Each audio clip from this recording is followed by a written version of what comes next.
बेटी की हत्या की आरोपी इंद्राणी मुखर्जी की हालत अस्पताल में पहले से बेहतर है, सुधरी है। डॉक्टरों के मुताबिक इंद्राणी को अब होश आ चुका है। उसने इशारों में डॉक्टरों से बात भी की है।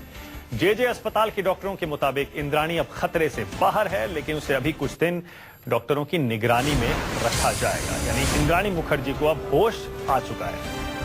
लगातार आप देख ही रहे हैं, 2-3 दिन से अस्पताल में थी इंद्राणी मुखर्जी। 2 अलग अलग तरह की रिपोर्ट्स भी आई थी उनकी। एक में ये कहा गया था कि ड्रग्स का ओवरडोज है, दूसरी में वो ओवरडोज नहीं पाया गया, लेकिन अब होश में आ गई है इंद्राणी। मुखर्जी अभी कॉन्शियस है, ड्राउजी है। वो उनको पूछने के बाद ओरल कमांड से बातें करते हैं।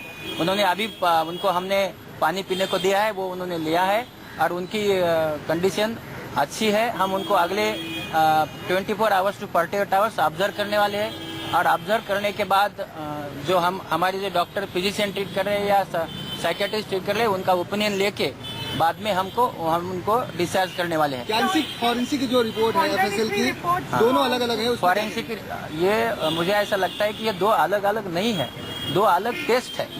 2 अलग टेस्ट को एक इम्यूनोएस्से बोलते हैं, स्क्रीनिंग टेस्ट होता है, स्क्रीनिंग टेस्ट। ये स्क्रीनिंग टेस्ट ये क्ल्यू देता है क्लिनिशियन को कि उसको कैसा ट्रीट करे, लेकिन कंफर्मेटरी टेस्ट होता है वो फॉरेंसिक लैब ही करता है। फॉरेंसिक लैब में जो साइंटिस्ट बैठे हैं ये साइंटिस्ट करते हैं, that is a reliable test. And GCMS जो उसको टेस्ट बोलते हैं, वो टेस्ट 3-4 बार किया है और वो टेस्ट जो फॉरेंसिक आया है वो टेस्ट हम एक्सेप्ट करते हैं। That test is a correct test where हमको ये मिला नहीं है, उनको जो मिला नहीं है।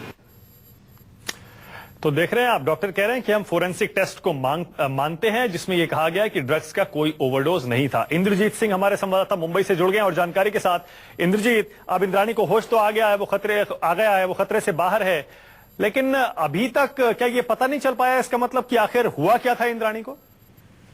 जी बिल्कुल, अभी तक डॉक्टर भी नहीं समझ पा रहे हैं। हालांकि जो ड्रग ओवरडोज की बात अभी भी डॉक्टर ये कह रहे हैं कि दवाएं उन्होंने कुछ ली थी, लेकिन ड्रग ओवरडोज की बात कर रहे हैं। लेकिन चूंकि जो फॉरेंसिक रिपोर्ट में एफएसएल की जो रिपोर्ट है उसमें ये आया है कि ड्रग ओवरडोज नहीं है, तो इस पे जो डॉक्टरों का तर्क है वो ये है कि काफी देर बाद जो सैंपल है वो भेजा गया था। तो कहीं न कहीं अभी भी जो बीमारी की जो असल वजह है अभी तक डॉक्टर नहीं बता पा रहे हैं कि क्यों इतना ज्यादा इंद्राणी मुखर्जी की तबीयत बिगड़ी।